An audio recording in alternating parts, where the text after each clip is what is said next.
प्रतिबोधितां भगवता नारायणेन स्वयं व्यासेन ग्रथितां पुराणमुनिना मध्ये महाभारतम्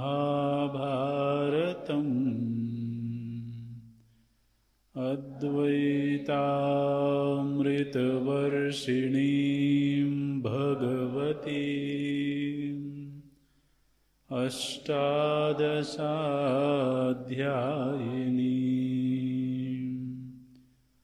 अम्ब त्वामनुसन्दधामि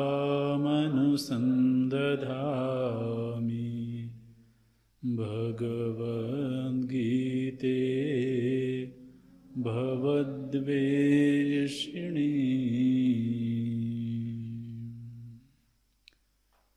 नमोऽस्तु ते व्यासविशालबुद्धे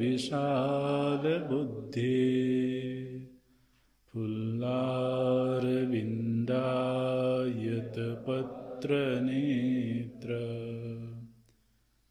येन त्वया भारततैलपूर्णः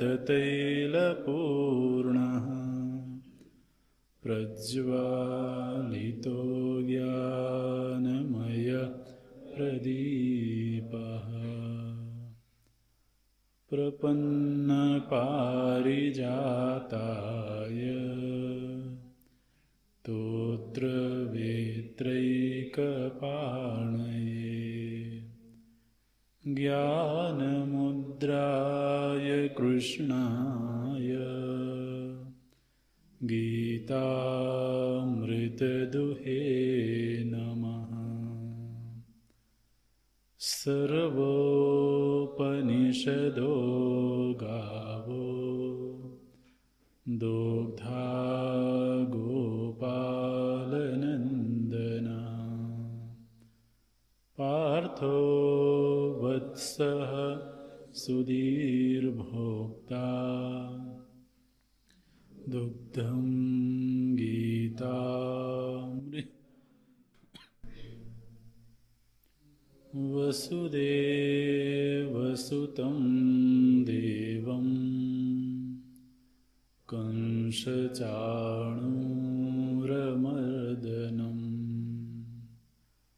देवकी परमानन्दं कृष्णं वन्दे जगद्गुरुम्। कृष्णं वन्दे जगद्गुरुम्।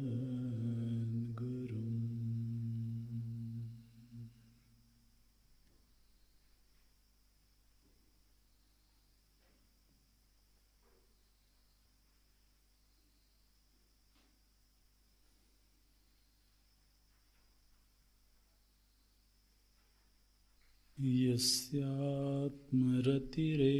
स्यात्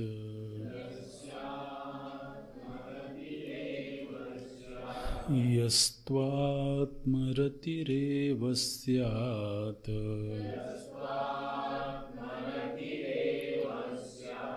आत्मतृप्तश्च मानवः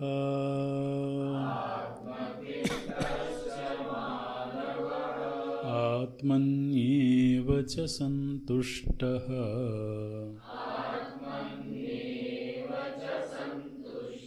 तस्य कार्यं न विद्यते।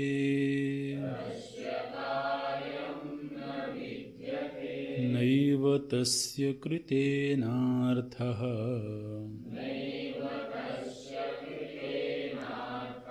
न कृतेनेह कश्चन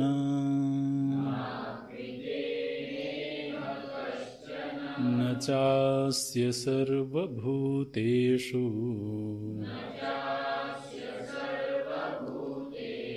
कश्चिदर्थव्यपाश्रयः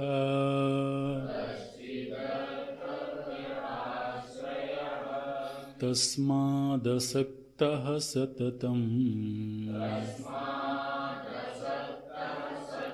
कार्यं कर्म समाचर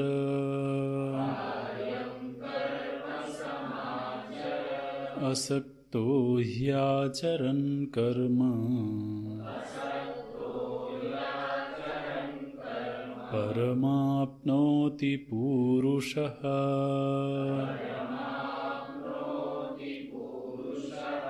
कर्मणैव हि संसिद्धिम् आस्थिता जनकादयः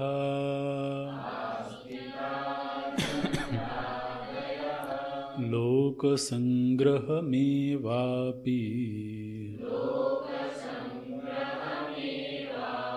सम्पश्यन् कर्तुमर्हसि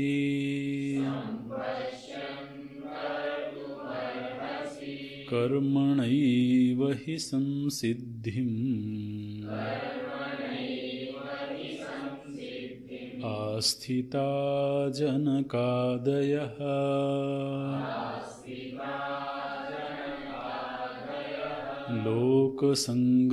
लोकसंग्रहमेवापि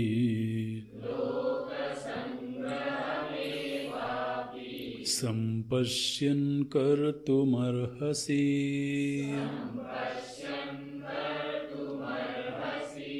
यद्यदाचरति श्रेष्ठः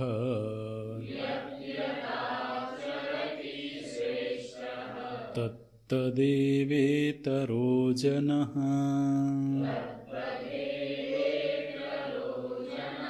स यत्प्रमाणं कुरुते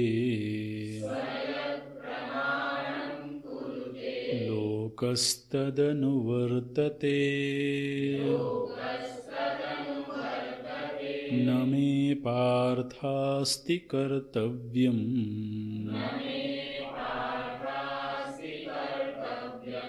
त्रिषु लोकेषु किञ्चन नानवाप्तमवाप्तव्यम् वर्त एव च कर्मणि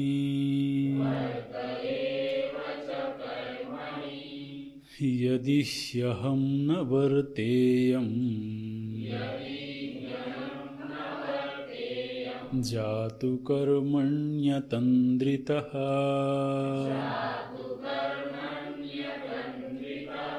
मम वर्त्मानुवर्तन्ते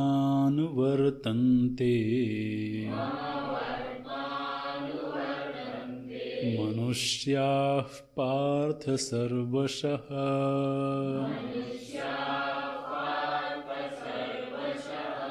उत्सीदेयुरिमे लोकाः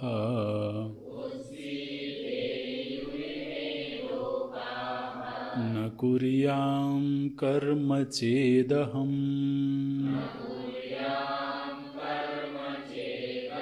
शङ्करस्य च कर्ता स्याम् उपहन्यामिमाः प्रजाः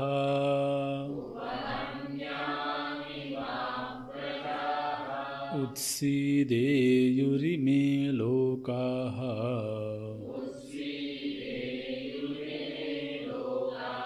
न कुर्यां कर्म चेदहम्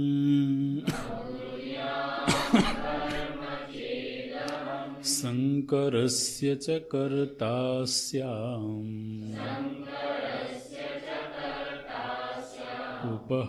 उपहन्यामिमाः प्रजाः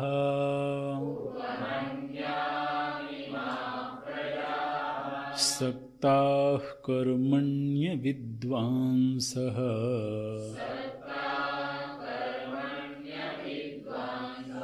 यथा कुर्वन्ति भारत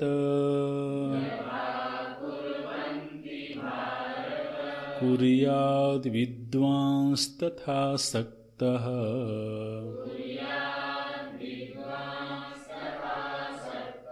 चिकीर्षुर्लोकसंग्रहम् न बुद्धिभेदं जनयेत् अज्ञानां कर्मसङ्गिनाम्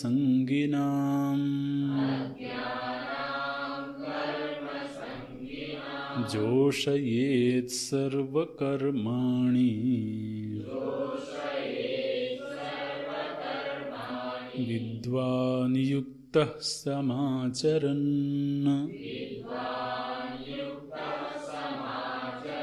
विद्वान् युक्तः समाचरन्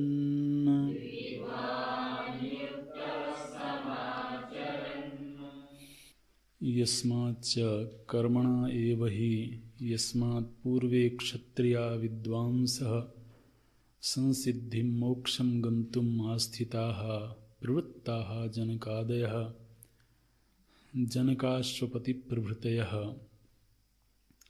यदि ते प्राप्त सम्यक् दर्शनाः ततो लोकसंग्रहार्थं प्रारब्धकर्मत्वात् कर्मणा सह एव असन्न्यस्य एव कर्मसंसिद्धिम् आस्थिता इत्यर्थः।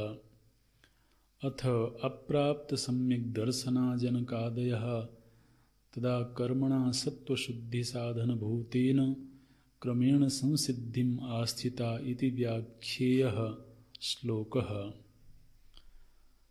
अथ मन्यसे पूर्वैः अपि जनकादिभिः अपि अजानद्भिः एव कर्तव्यं कर्म कृतं तावता न अवश्यम् अन्येन कर्तव्यं सम्यक् दर्शनवता कृतार्थेन इति।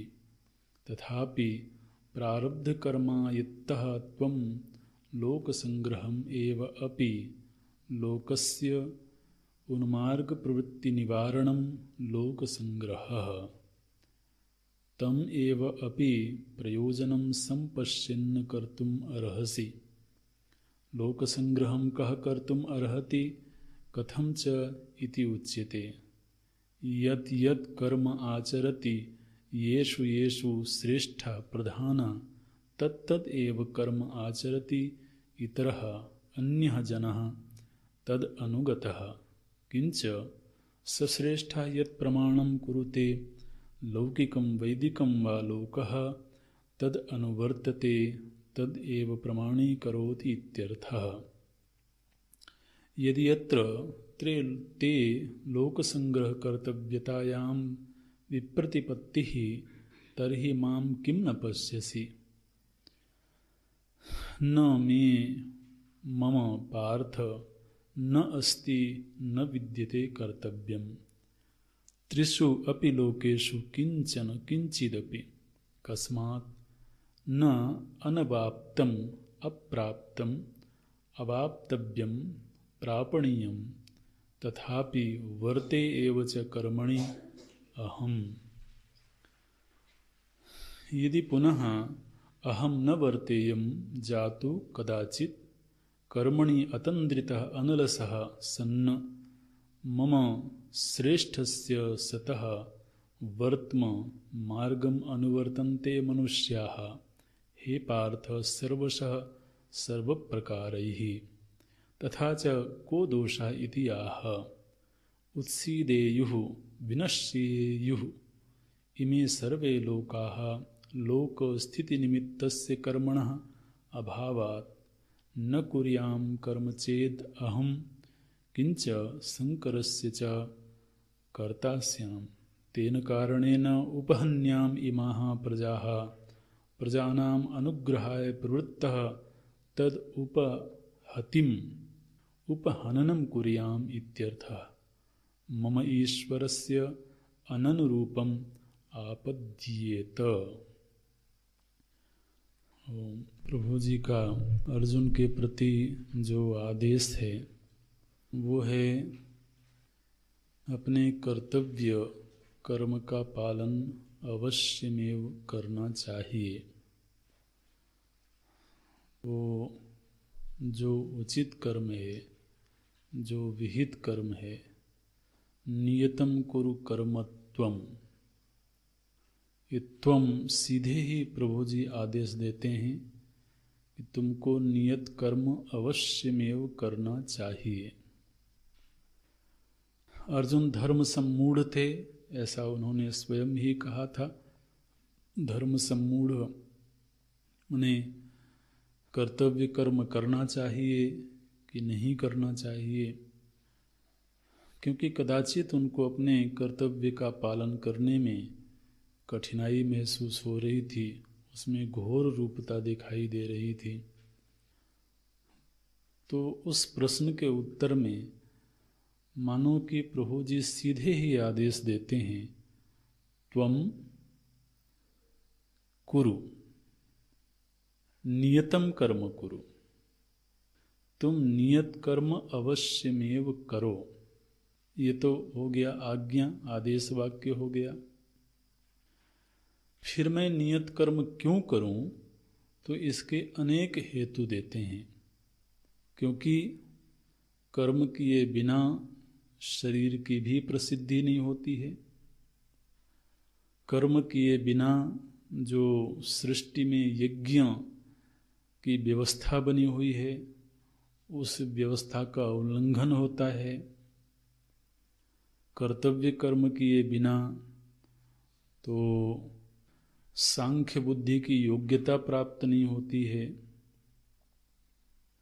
इस तरह से अनेक हेतु प्रभु जी के द्वारा दिए गए कि आपको कर्तव्य कर्म क्यों करना चाहिए। और यह आदेश क्या सभी के लिए है, तो केवल एक ऐसे पुरुष का नाम लेते हैं भगवान, जिसको आत्मरति प्राप्त हो गई है। केवल वही एकमात्र ऐसे पुरुष हैं जो कर्तव्य कर्म का बंधन नहीं है जिन पर, जो उससे मुक्त हैं। इसी क्रम में भगवान एक और हेतु देते हैं कि आपको कर्तव्य कर्म क्यों करना चाहिए। ध्यान रखना, इस अध्याय का मुख्य विषय यही है। अर्जुन ने कहा था, ज्यायसी चेत कर्मणस्ते मता बुद्धि जनार्दन तत्किम कर्मणि घोरे माम नियोजयसी। फिर आगे अर्जुन बोलते हैं कि तद एकम वद निश्चित्य, तो निश्चित करके आप मुझे एक आदेश दीजिए। तो ये भगवान का निश्चित आदेश है, नियतम कर्म कुरु, ये आदेश है। और ये आदेश भगवान क्यों दे रहे हैं, उससे संबंधित तो तर्क दिए हैं। तो अब तक का जो प्रकरण है उसका मुख्य विषय इतना ही है कि आपको कर्तव्य कर्म करना चाहिए, और कर्तव्य कर्म इसलिए करना चाहिए। उसी क्रम में एक और हेतु देते हैं। ये 20वें श्लोक से आरंभ होता है और 26वें श्लोक तक चलता है। तो ये 20वें श्लोक से 26वें श्लोक तक एक विषय है, और वो विषय है लोक संग्रह। तो हे अर्जुन, क्योंकि तुम श्रेष्ठ हो, अब यहां पर क्या हेतु दे रहे हैं, क्योंकि तुम श्रेष्ठ हो इसलिए तुमको कर्तव्य कर्म करना चाहिए। आप जब स्वाध्याय करें, स्वयं चिंतन करें, तो इन सारे हेतुओं को संग्रह करिए कि भगवान ने अब तक कर्तव्य कर्म करने में कितने हेतु देते हैं। उनमें से एक हेतु भगवान दे रहे हैं, चूंकि तुम श्रेष्ठ हो इसलिए भी तुम्हें कर्तव्य कर्म करना चाहिए। अब ये क्या हेतु है? क्योंकि सृष्टि की जो व्यवस्था है वो कर्म के द्वारा अनुप्राणित है, और वह कर्म भी यज्ञ भावना से संपन्न होवे तो सृष्टि सुव्यवस्थित रूप से संचालित होती रहती है। एक सामान्य मनुष्य की प्रवृत्ति होती है अनुकरण करने की। तो ये जो अनुकरण करने की प्रवृत्ति है, ये प्रत्येक मनुष्य में, और कई बार ऐसा दिखाई देता है कि जो मनुष्येतर प्राणी हैं उनमें भी यह प्रवृत्ति दिखाई देती है। अनुकरण करने की, किसी के पीछे चलने की। तो अब यदि समाज में कोई श्रेष्ठ व्यक्ति है तो निश्चित रूप से वह अनुकरणीय होता है, लोग उसके पीछे चलते हैं। अब यदि एक बार श्रेष्ठ व्यक्ति कर्म नहीं करने का निर्णय ले ले,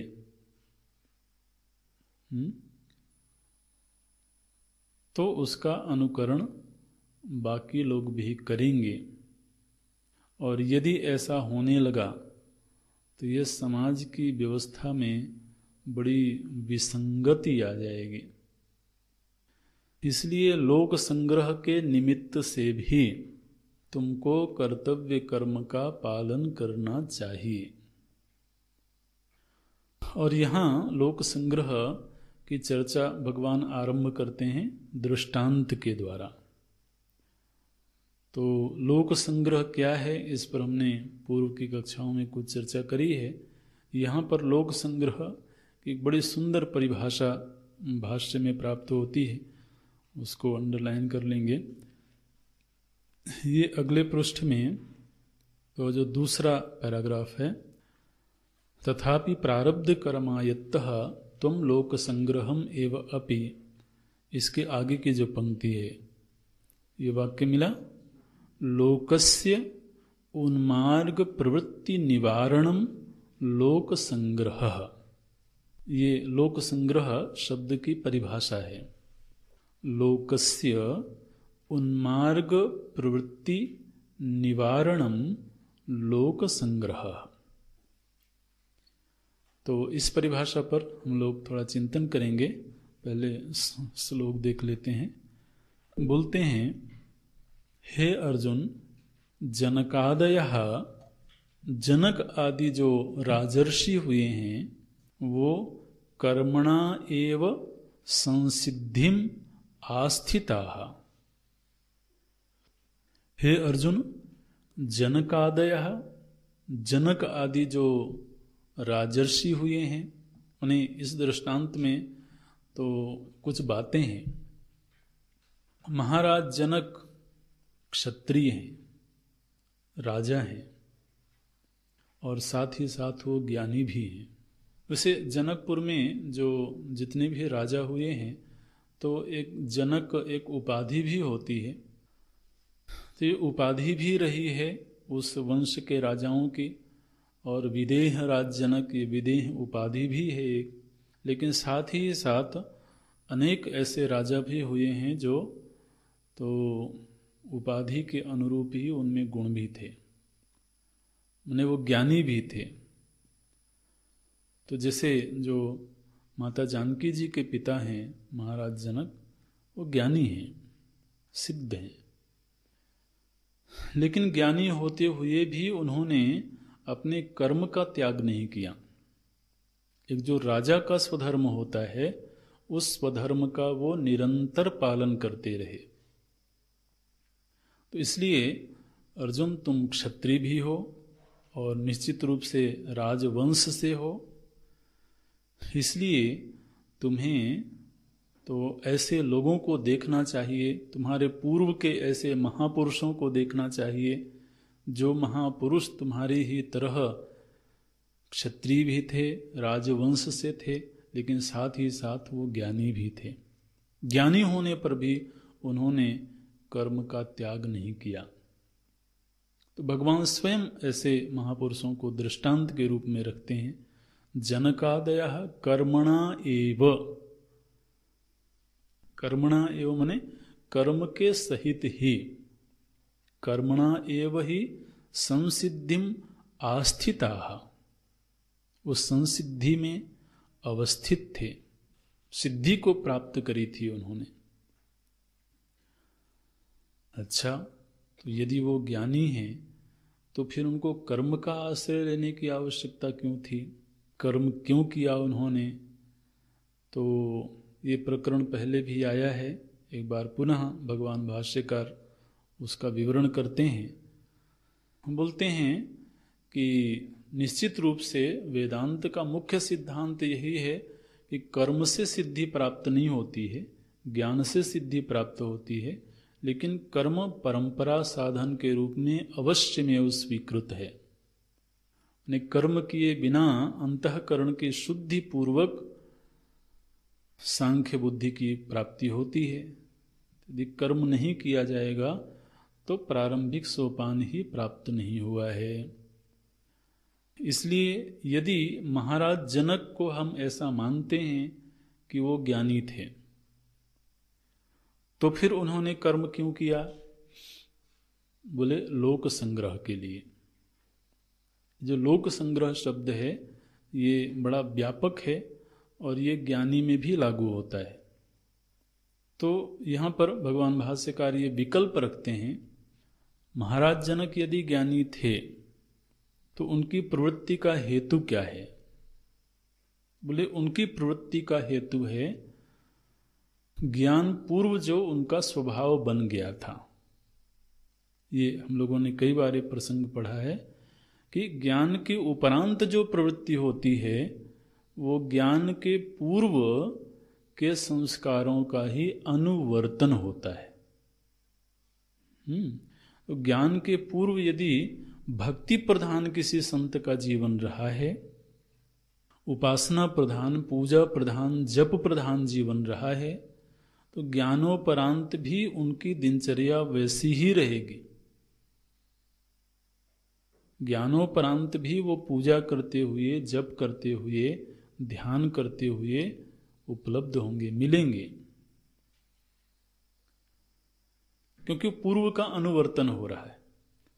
ठीक इसी तरह से यदि कोई ज्ञान के पूर्व राजधर्म का निर्वाह कर रहे थे, तो ज्ञानोपरांत भी वो राजधर्म का निर्वाह करते रहेंगे।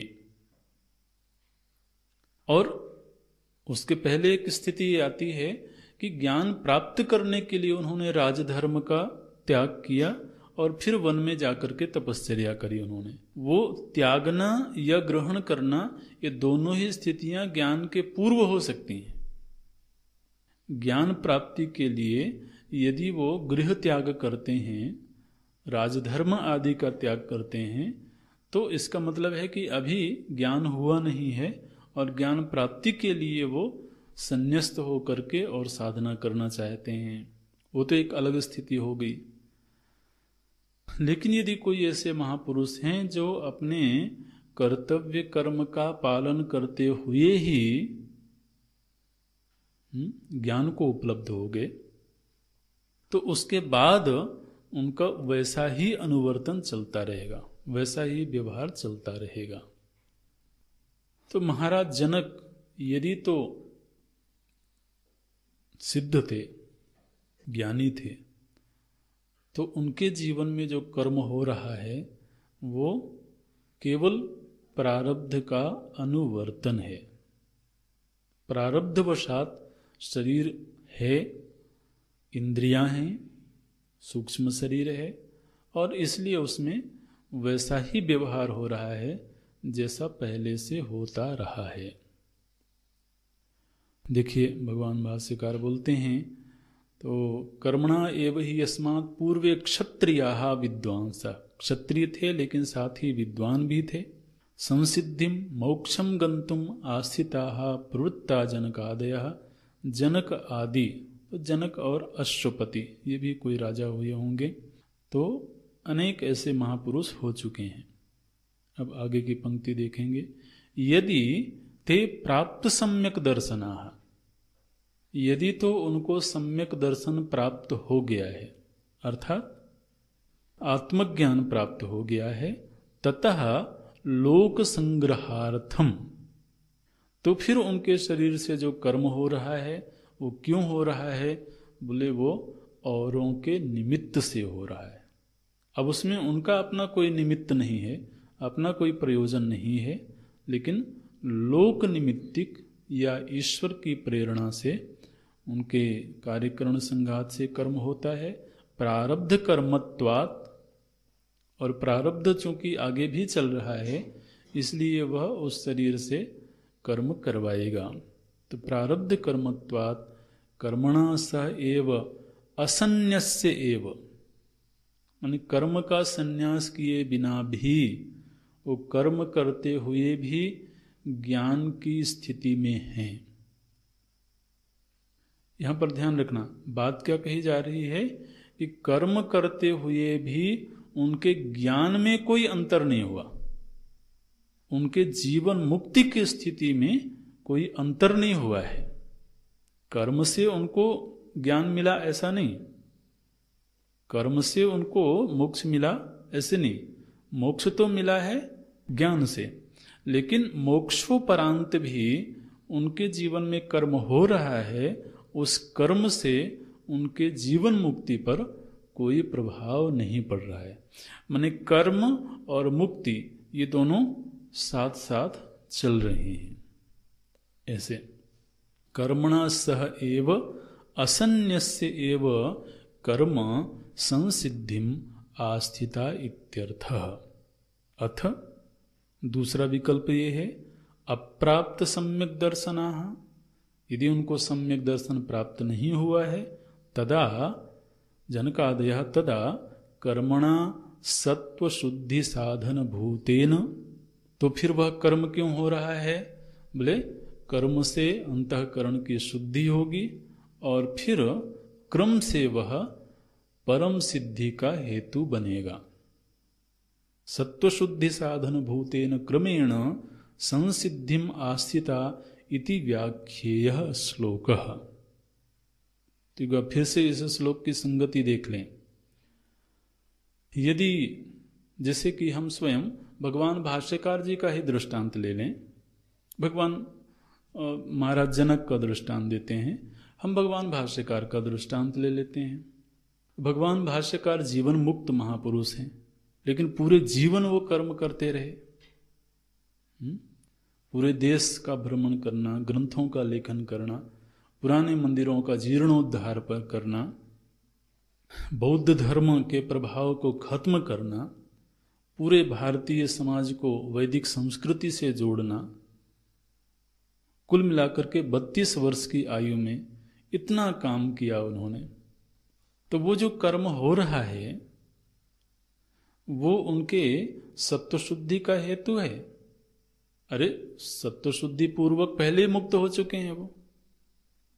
हाँ, तो फिर वह जो कर्म है वो उनके लिए साधन रूप नहीं है, वह केवल और केवल लोक संग्रह के लिए है।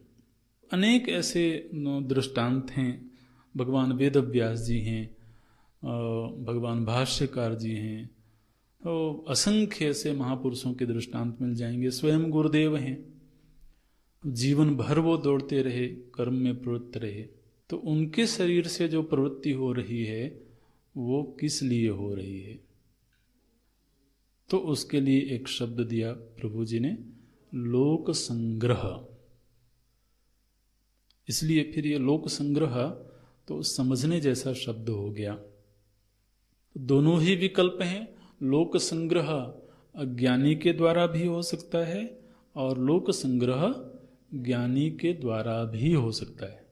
अज्ञानी के द्वारा यदि लोक संग्रह होगा तो वह सत्व शुद्धि का साधन बनेगा और सत्व शुद्धि पूर्वक फिर परम मोक्ष का परंपरागत साधन बनेगा। और यदि मुक्त हैं वो तो फिर वो लोक संग्रह मात्र होगा। ऐसे उस कर्म का उनके व्यक्तिगत लाभ हानि से कोई बहुत मतलब नहीं होगा। तो ये लोक संग्रह क्या है? तो श्लोक की दूसरी पंक्ति भी देख ही लेते हैं। पहली पंक्ति में दृष्टांत दिया गया, जनकादयः कर्मणा एव संसिद्धिम आस्थिताः, इसलिए लोक संग्रहम एव अपि संपश्यन्न, लोक संग्रह को देखते हुए भी। सीधे अर्जुन को एड्रेस कर रहे हैं कि हे अर्जुन, लोक संग्रह को देखते हुए भी कर्तुम अर्हसि, तुम्हें कर्तव्य कर्म करना चाहिए। अपि माने अनेक हेतु हम पहले दे चुके हैं। उन अनेक हेतुओं में से एक हेतु यह भी है कि लोक संग्रह के लिए भी तुमको कर्म करना चाहिए। ये लोक संग्रह क्या है? यहाँ पहले ही इस बात को ध्यान में रख लें कि लोक संग्रह और समाज सेवा ये जरूरी नहीं है कि दोनों एक ही चीजें होवें। और लोक संग्रह का मतलब लोगों से चंदा इकट्ठा करना नहीं। ये संग्रह शब्द कई बार मिसलीड करता है। लोक संग्रह का अर्थ करते हैं लोकस्य उन्मार्ग प्रवृत्ति निवारणम। माने दुनिया में जो गलत मार्ग पर लोगों की प्रवृत्ति है, इसको समझना। महापुरुष समाज सेवा करते हुए दिखते हैं, ज्ञानी पुरुष भी लोक कल्याण के कार्य करते हुए दिखते हैं। क्यों? वो क्यों ऐसा करते हैं? उसका एकमात्र हेतु है, समाज का कोई भी वर्ग यदि उन्मार्ग पर चल रहा है, उन्मार्ग प्रवृत्ति, लोकस्य उन्मार्ग प्रवृत्ति, उन्मार्ग का मतलब है पतन का मार्ग, उन्मार्ग का मतलब है गलत मार्ग, निंदनीय कदम। तो समाज का कोई वर्ग यदि उन्मार्ग पर जा रहा है तो उसकी उन्मार्ग की प्रवृत्ति का निवारण करने के लिए जो कर्म किया जाता है उस कर्म को बोलेंगे लोक संग्रह। ठीक है? माने समाज में मान लीजिए कोई वर्ग विशेष है जो नशे की ओर जा रहा है, जो तो उन्माद की ओर जा रहा है, गलत प्रवृत्तियां हो रही, माने नशा है, शराब आदि है। तो अब अगर इस मार्ग पर किसी की प्रवृत्ति हो गई तो फिर उसका निवारण होना चाहिए। उसके निवारण के लिए जो काम किया जाएगा, और वह एक दो लोगों के लिए नहीं, समष्टि के लिए, तो वह जो कार्य होगा वो लोक संग्रह का कार्य होगा। देखिए, दरिद्रता का निवारण करना एक अलग चीज है। माने कोई दरिद्र परिवार है, दरिद्र समाज है, तो लोगों ने जाकर के वस्त्र वितरण कर दिए, उनके खान पान की वस्तुएं वितरित कर दिए, वो तो एक बात है। लेकिन उन परिवारों को, उन समाजों को कर्म के लिए प्रेरित कर देना ताकि वो स्वयं ही अपने कर्म के बल पर समृद्ध बन सकें। एक तो समृद्धि होती है जो स्पून फीडिंग होती है, ये हमने पैसे बांट दिए, उनको नौकरी दे दिए, व्यापार दे दिए।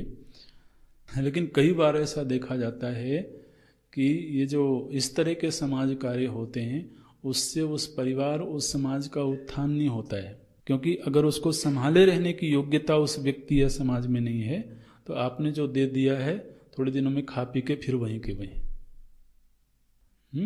तो लोक संग्रह क्या होगा कि उनका इस तरह से उत्थान किया जाए, उनको इस तरह से शिक्षित किया जाए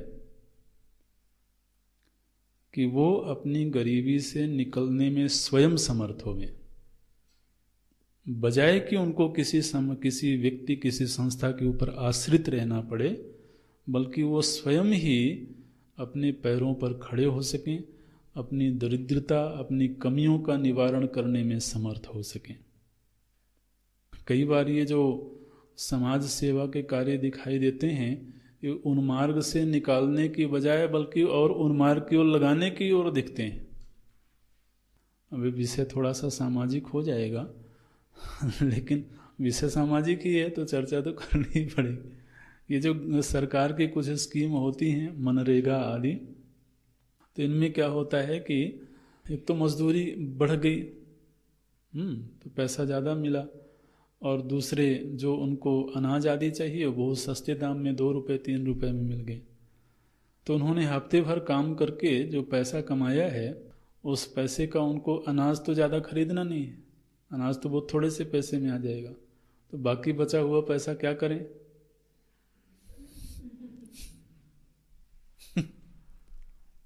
क्या करें? बोले अब चलो शाम को बैठते हैं।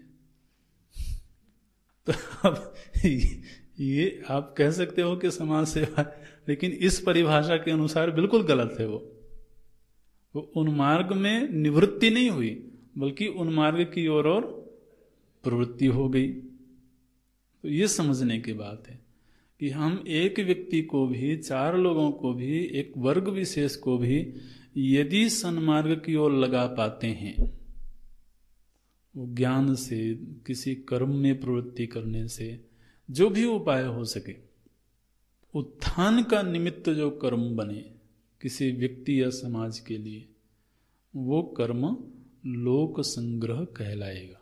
तो ये परिभाषा याद रखना, लोकस्य उन्मार्ग प्रवृत्ति निवारणम। तो इस अर्थ में फिर मंदिर बनवाना भी लोक संग्रह हो जाएगा। कई बार लोग प्रश्न करते हैं कि इतने सारे मंदिर बने हुए हैं तो फिर मंदिर और क्यों बनवाना? अगर तो एक जगह पर मंदिर बना है और उस मंदिर में 4 लोग 6 लोग भी जाते हैं और उनकी श्रद्धा बढ़ती है, उनकी श्रद्धा का पोषण होता है, तो वह मंदिर बनाना भी लोक संग्रह है, क्योंकि वहाँ किसी की श्रद्धा अभिव्यक्त होती है, श्रद्धा का पोषण होता है। तो फिर इस अर्थ में वो सारे कार्य लोक संग्रह के अंतर्गत आ जाएंगे। किसी को शिक्षित करना है, किसी को व्यवसाय की कला सिखाना है, अनेक ऐसे संस्थाएं हैं जो तो व्यापार की छोटी छोटी कलाएं, कुटीर उद्योग आदि की कलाएं सिखाने का काम करते हैं। स्वयं मिशन में ही इस तरह के काम होते हैं। तो किसी व्यक्ति या समाज के उत्थान का हेतु बने। भगवान भाष्यकार जी के द्वारा मंदिरों का उद्धार किया गया, भगवान भाष्यकार जी के द्वारा अनेक ग्रंथों का लेखन किया गया। देखिए इन ग्रंथों ने कितने बड़े समाज का उपकार किया। गोस्वामी तुलसीदास जी के द्वारा श्री रामचरित मानस का लेखन भी लोक संग्रह है, क्योंकि उस ग्रंथ ने, एक ग्रंथ ने बहुत बड़े समाज का उपकार किया है, कर रहा है, सन्मार्ग पर लगा रहा है। तो चाहे ग्रंथ लेखन हो, चाहे विद्यालय चलाना हो, चाहे गुरुकुल चलाना हो, चाहे शास्त्रार्थ करना हो, चाहे मंदिर बनवाना हो, वो सारे के सारे लोक संग्रह के कार्य कहलाएंगे। तो ये भगवान बोलते हैं कि अर्जुन, लोक संग्रह की दृष्टि से भी आपको कर्तव्य कर्म करना चाहिए।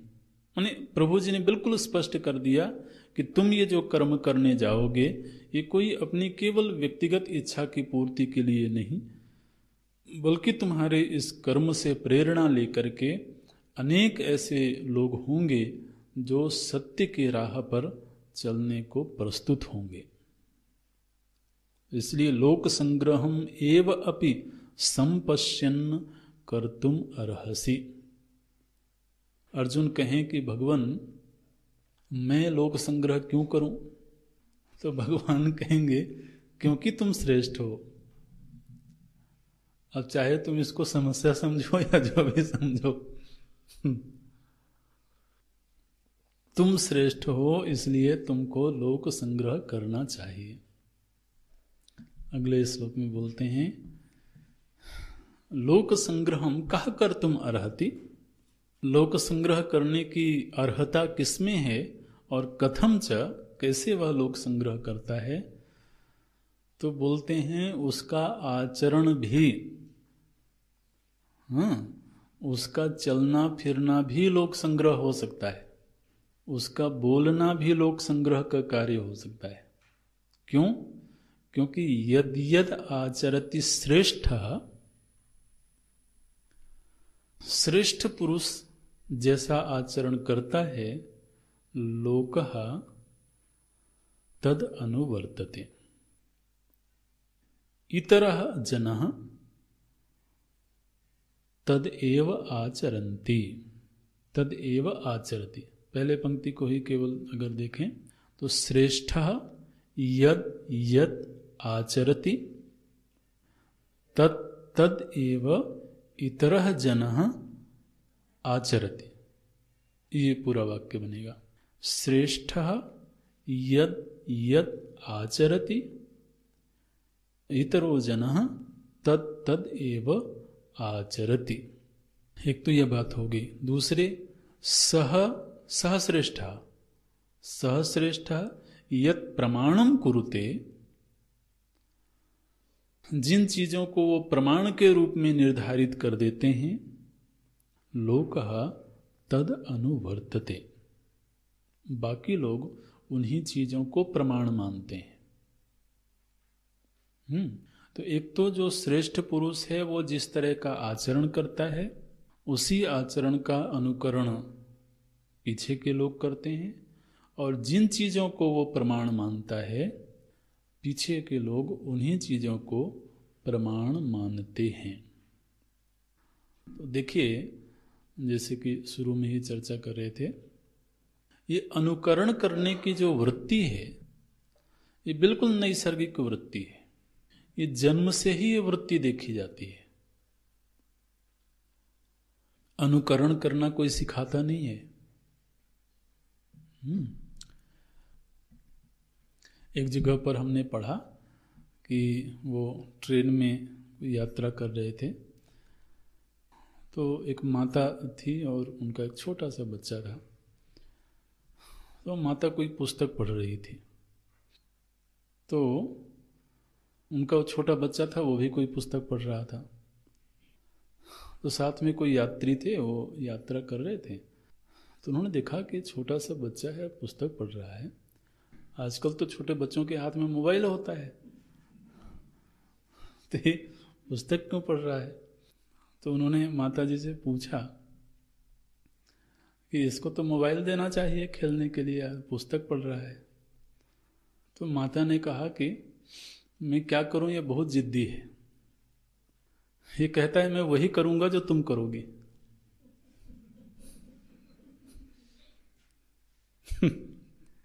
ये बात मानता नहीं है। वो कहता है मैं वही करूंगा जो तुम करोगी। तो मैं पुस्तक पढ़ रही हूं, तो ये भी पुस्तक पढ़ रहा है। लोग कहते रहते हैं ना, क्या करूं, बहुत जिद्दी है, मोबाइल छोड़ता नहीं है। अरे भाई तुम किधर छोड़ते हो? ये जो उसको दोष दे रहे हो तो बात यह है कि जो अनुकरण की वृत्ति है ये बिल्कुल नैसर्गिक होती है, कोई सिखाता नहीं है। सिखाने पर बल्कि वो चीज नहीं आती है। छोटा सा बच्चा है, चलना सीख गया है अगर वो, और वो देखता है कि रोज माता जी स्नान करके पूजा करने बैठती हैं, तो नहीं कहेगा तब भी वो जाकर के साथ में बैठेगा। बड़ी नैसर्गिक वृत्ति दिखाई देती है।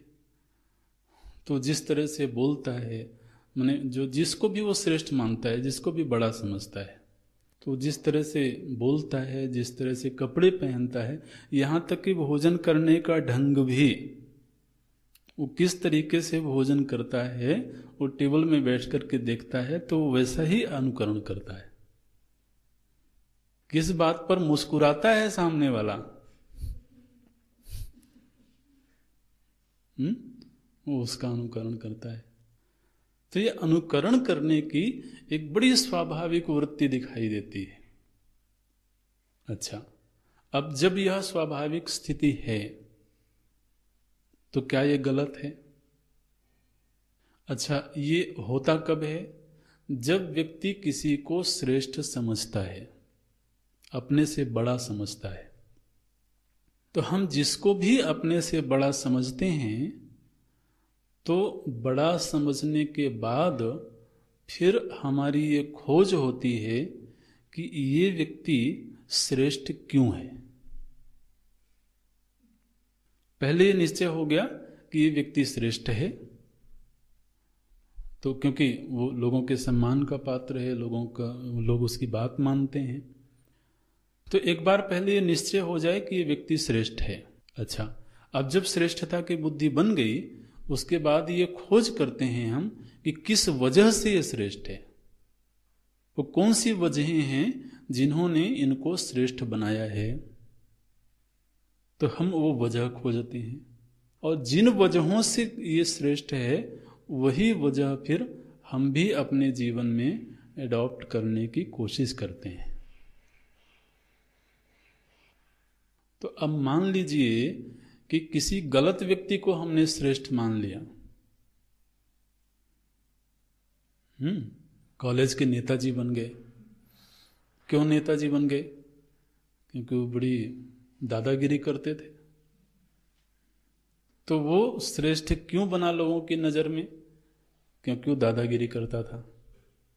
तो अब जो बाकी विद्यार्थी होंगे उसके पीछे चलने वाले, हाँ, वो कहेंगे कि भाई देखो, नेता बनने के लिए दादागिरी करना जरूरी है, तो वो भी वही करने लगेंगे। अब कहीं ये निर्णय हो कि कॉलेज में श्रेष्ठ वो व्यक्ति है जो पढ़ने में अच्छा है, जो व्यवहार में अच्छा है। तो एक व्यक्ति श्रेष्ठ क्यों बना और उसको श्रेष्ठ बनाने वाले कारक क्या हैं, जब इनकी खोज होती है, इनका निश्चय हो जाता है, तो फिर व्यक्ति उन कारणों का ही अनुकरण करता है। इसलिए सबसे पहली जरूरत तो ये होती है कि हम किसको श्रेष्ठ मानेंगे, ये पहले अच्छी तरह से निर्णय कर लेना चाहिए। अगर तो हमने गलत व्यक्ति को श्रेष्ठ मान लिया तो उसकी गलत प्रवृत्तियों का हम अनुकरण करेंगे। और ध्यान रखना, अनुकरण करेंगे जानबूझ करके नहीं।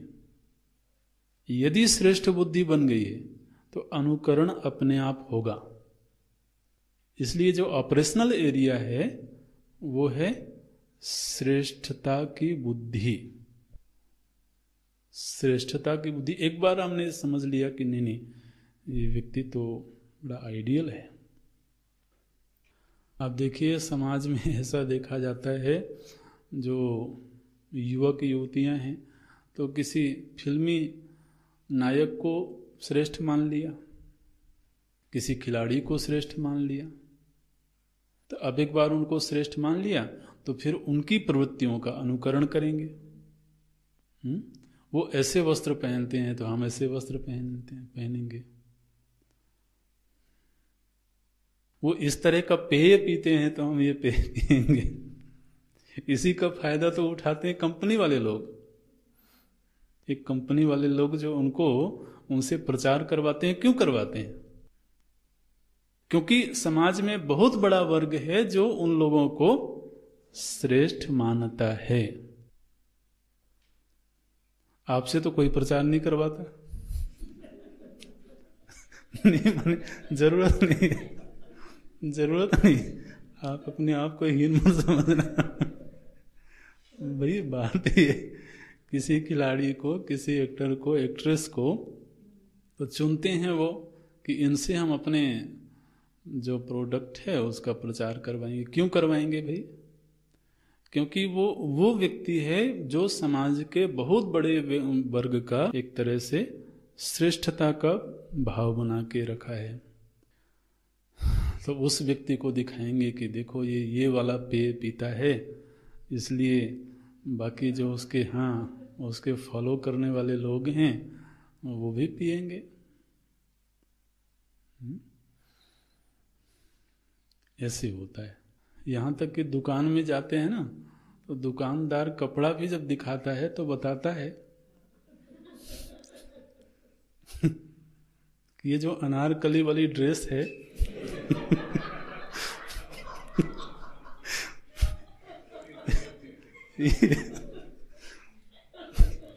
ये उस एक्ट्रेस ने उस फिल्म में पहना था।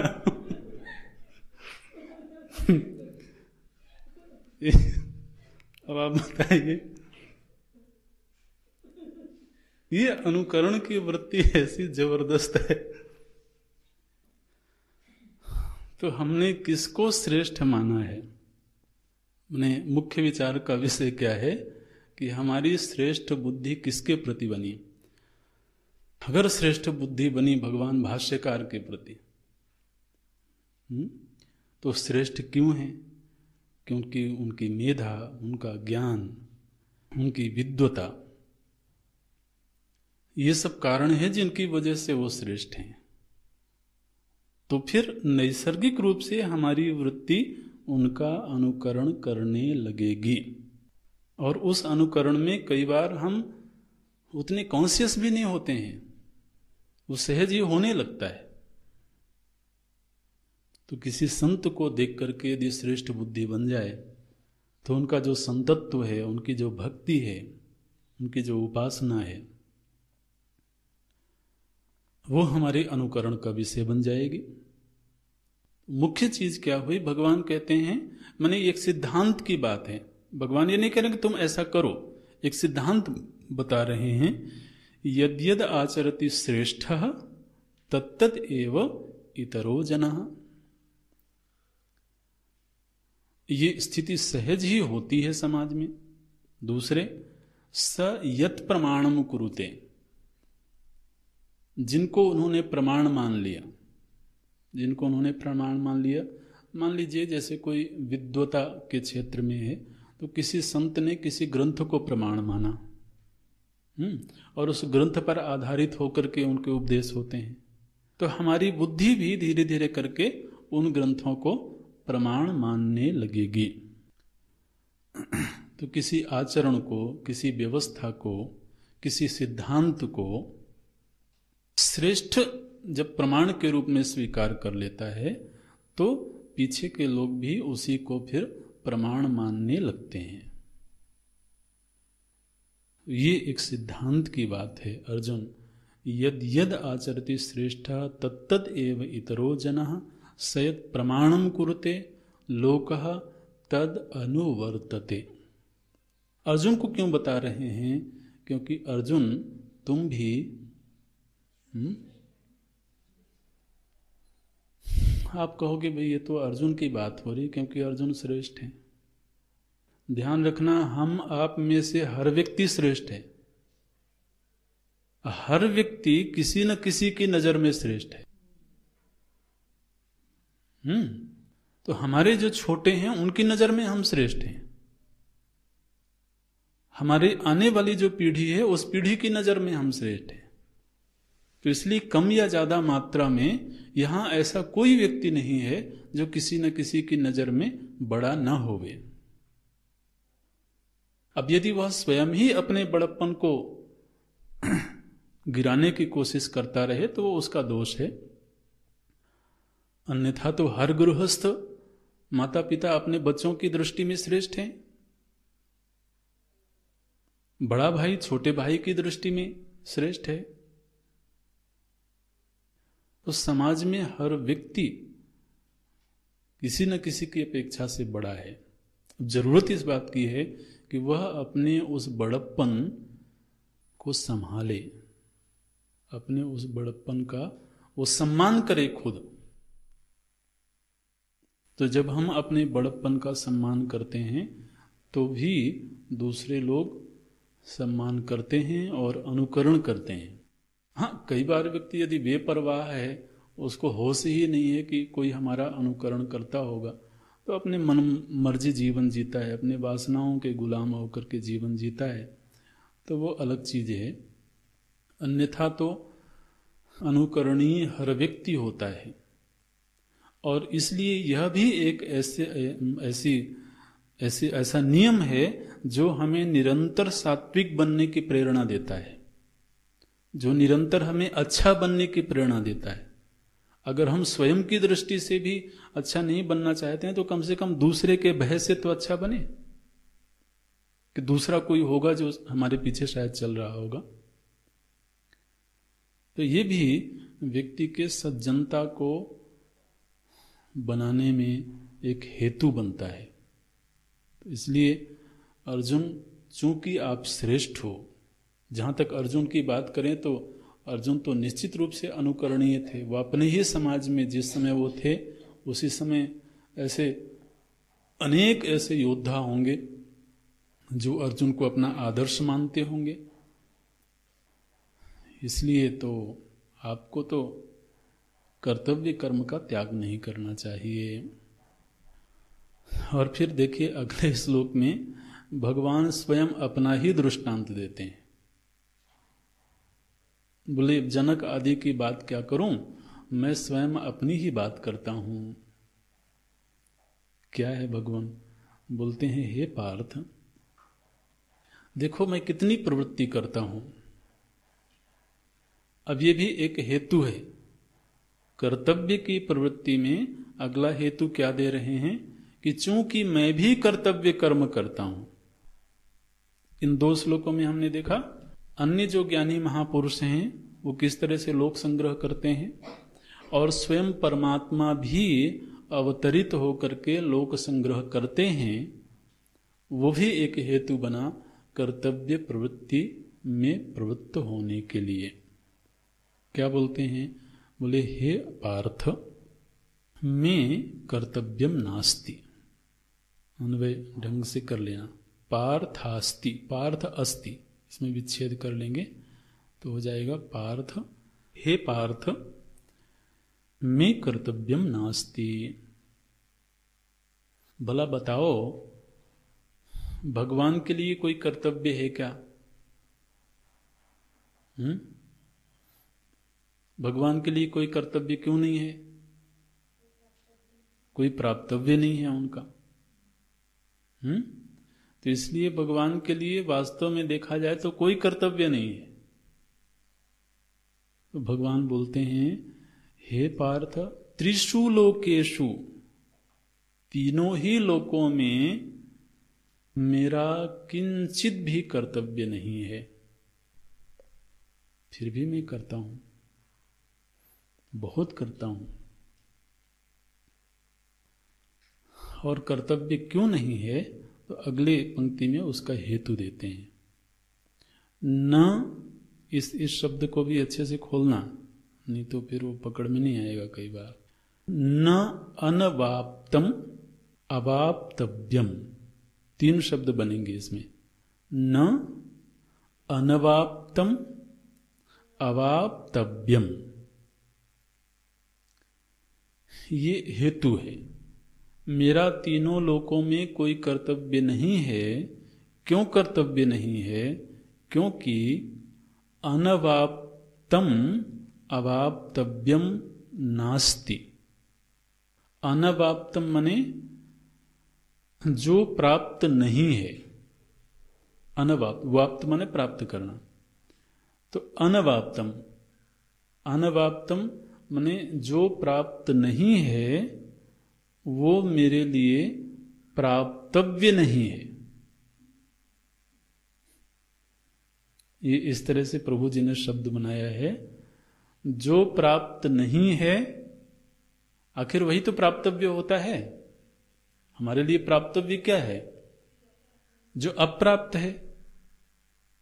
तो मेरे लिए कोई चीज अप्राप्त ही नहीं है, सब चीजें प्राप्त हैं। भाई सारी दुनिया ही भगवान की है, तो कैसे कहें कि भगवान के लिए कोई चीज प्राप्त नहीं है? तो इसलिए कोई चीज अप्राप्त नहीं है जिसको प्राप्त करने की मुझे जरूरत होवे। तो अनवाप्तम अवाप्तव्यम न अस्ति। ये शब्द पकड़ में आया है। तो चूंकि मेरे लिए कोई चीज प्राप्तव्य नहीं है, वही परिभाषा है। चूंकि मेरे लिए कोई चीज प्राप्त नहीं है, इसलिए कर्तव्यम नास्ति। इसलिए मेरे लिए कोई कर्तव्य नहीं। वर्त एव च कर्मणि, इसके बावजूद कर्म में मैं वर्तन करता हूं, कर्म में मेरी प्रवृत्ति होती है। अब इससे बड़ा दृष्टांत और कहां मिलेगा?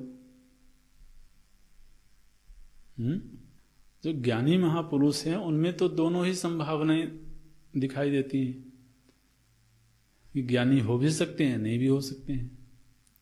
नहीं हो सकते हैं तो सत्व शुद्धि के लिए कर्तव्य करना एक तरह से अनिवार्य हो गया, और यदि हैं तो लोक संग्रह के लिए सहज प्रवृत्ति हो रही है, लेकिन प्रभु जी के लिए तो महाराज कोई कर्तव्य है नहीं। कोई कर्तव्य नहीं होने के बावजूद इतना कर्म करते हैं, इतना कर्म करते हैं। सीधे काम करने हो तो सीधे करते हैं, टेढ़े करने हो तो टेढ़े करते हैं। जहाँ युद्ध करने की जरूरत हो वहाँ युद्ध करते हैं, जहाँ युद्ध से भागने की बात हो वहाँ युद्ध से भागते भी हैं। रणछोड़ भगवान कहलाते हैं, तब भी भगवान ही है। रण छोड़ होने पर भी भगवान ही है। तो जितने तरीके से सत्य की विजय हो सकती है, धर्म की स्थापना हो सकती है, वो हर तरह के कर्म भगवान स्वयं करते हैं। और बोलते हैं मेरा कोई कर्तव्य है इसलिए करता हूं, ऐसा नहीं। क्यों करते हैं? यदि कोई कर्तव्य नहीं है तब भी करते हैं तो क्यों करते हैं? लोक संग्रहार्थ। उसका एक ही हेतु है, लोक संग्रह। क्योंकि लोगों को उन्मार्ग की प्रवृत्ति से बाहर निकालना है, सन्मार्ग की प्रवृत्ति में लगाना है। आगे उसी का विस्तार करते हैं भगवान। बोलते हैं यदि ही अहम न वर्तेयम, अर्जुन यदि मैं वर्तन नहीं करूंगा, और वर्तन करते समय आलस्य पूर्वक वर्तन करूं तो भी नहीं चलेगा। अतंद्रितः, अतंद्रितः, अतंद्रितः माने आलस्य छोड़ करके, तंद्रित होकर के नहीं, अतंद्रितः। महाराज तंद्रित होकर के लोग कई बार कक्षा में भी बैठे होते हैं, हाँ?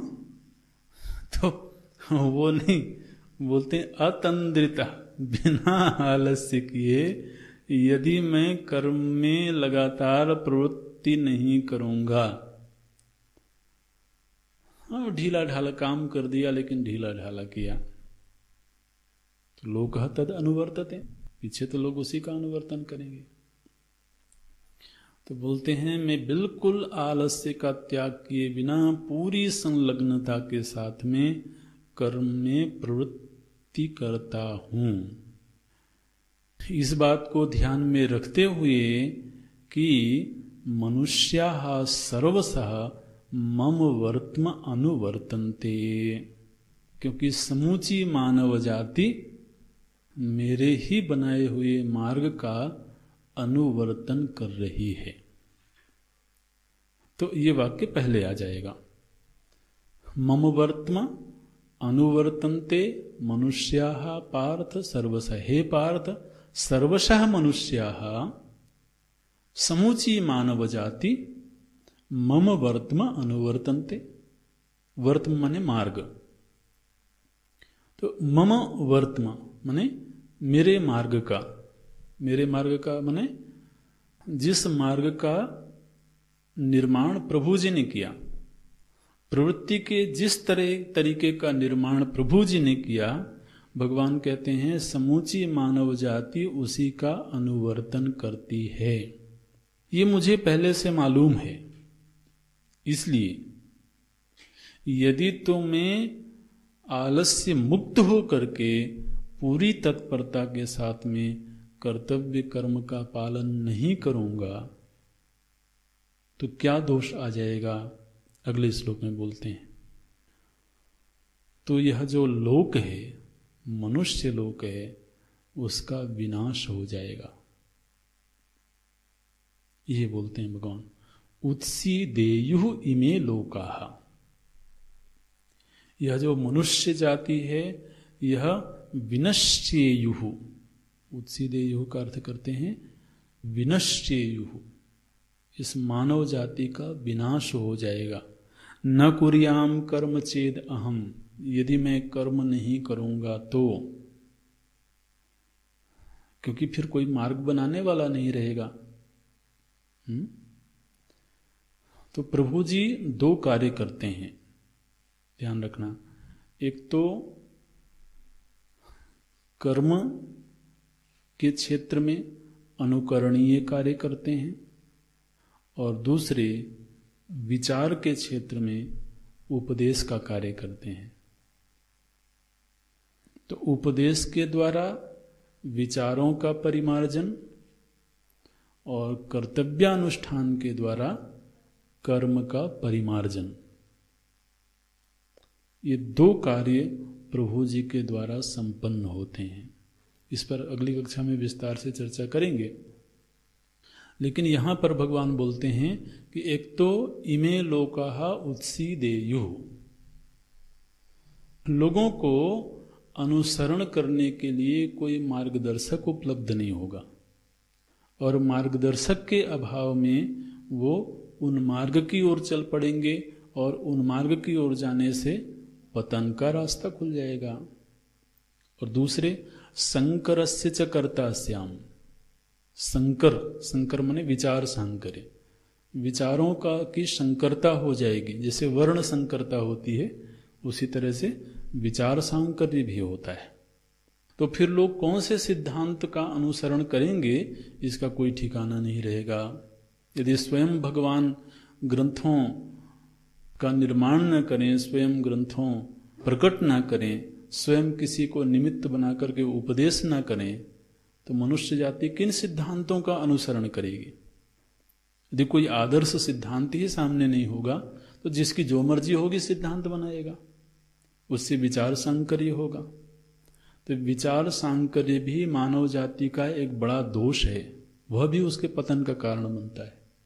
इसलिए संकरस्य च कर्तास्याम उपहन्या इमाः प्रजाः, तो इस तरह से कर्म दोष और विचार दोष, इन दोनों ही दोषों के आ जाने से प्रजाः उपहन्याः, प्रजा की एक तरह से हत्या हो जाएगी।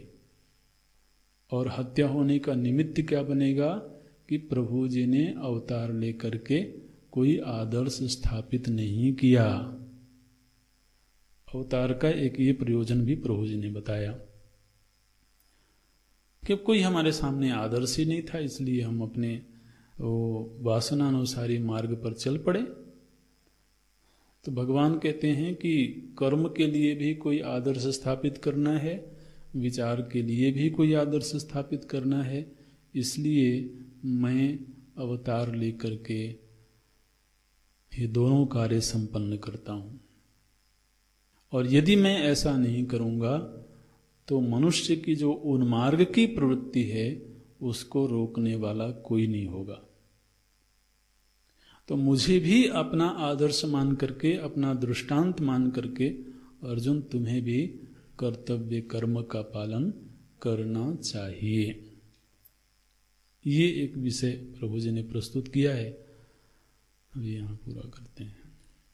ओम पूर्णमदः पूर्णमिदं पूर्णात् पूर्णमुदच्यते पूर्णस्य पूर्णमादाय पूर्णमेवावशिष्यते। ओम शांति शांति शांति।